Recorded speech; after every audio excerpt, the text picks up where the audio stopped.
Hello every one, ഉണ്ണിത്തണ്ട് വെച്ച് കൊണ്ടാട്ടം ഉണ്ടാക്കാൻ പോവുകയാണ്. കുറച്ച് ഞാൻ തോരൻ ഉണ്ടാക്കി, ബാക്കി കൊണ്ടാട്ടത്തിന് മാറ്റി വെച്ചു.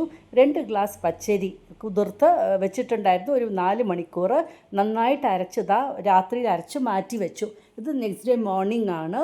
ഇതിപ്പോൾ ഒരു വലിയൊരു ചട്ടിയിലേക്ക് മാറ്റി ഒരു 8 ഗ്ലാസ് വെള്ളമെങ്കിലും ഞാൻ 8 to 10 ഗ്ലാസസ് ഓഫ് വാട്ടർ ഒഴിച്ചു കൊടുത്തിട്ടുണ്ട്.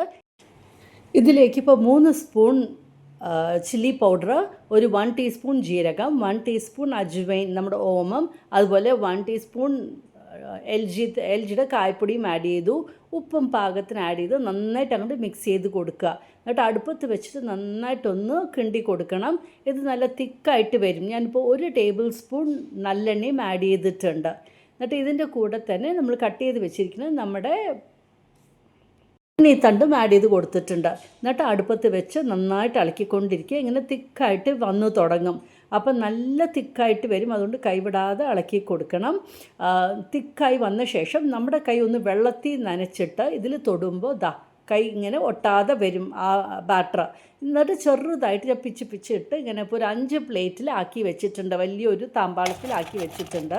ഇതൊരു 3rd ഡേ ആണ് ഞാൻ കാണിച്ചു തരുന്നത്. 3rd ഡേ മോർണിംഗ് ആയപ്പോഴത്തേനും കണ്ടില്ലേ, നന്നായിട്ടത് ഡ്രൈ ആയിട്ടുണ്ട്. ഇനി നമുക്കിത് വറുത്ത് നോക്കാം. ഇപ്പോൾ എല്ലാം ഒറ്റ പ്ലേറ്റിലാക്കിയിട്ടുണ്ട് ഞാൻ. ഇനി ഇതൊന്ന് നമുക്ക് വറുത്ത് നോക്കാം. അപ്പോൾ എണ്ണ ചൂടാക്കിയിട്ടുണ്ട്, അതിലേക്ക് ഇട്ട് കൊടുക്കുകയാണ്. അപ്പോൾ നല്ല ചൂടായ എണ്ണയിലിട്ട് കൊടുക്കുമ്പോഴത്തേനും ഇതങ്ങനെ നല്ലപോലെ അങ്ങോട്ട് ഫ്രൈ ആയിട്ട് വരും. അപ്പോൾ എൻ്റെ ഉണ്ണിത്തണ്ട് കൊണ്ടാട്ടം റെഡി ആയിക്കൊണ്ടിരിക്കുകയാണ്. അപ്പോൾ 3 ദിവസം എടുത്തു ഇത് ഡ്രൈ ആവാനായിട്ട്. കണ്ടില്ലേ, നല്ല പോലെ ക്രിസ്പി ആയിട്ട് വന്നിട്ടുണ്ട്. ഇപ്പോൾ ഞാൻ ഉണ്ണിത്തണ്ട് കൊണ്ടാട്ടം ചെയ്തതാണ് നിങ്ങളുടെ കൂടെ ഷെയർ ചെയ്തിരിക്കുന്നത്.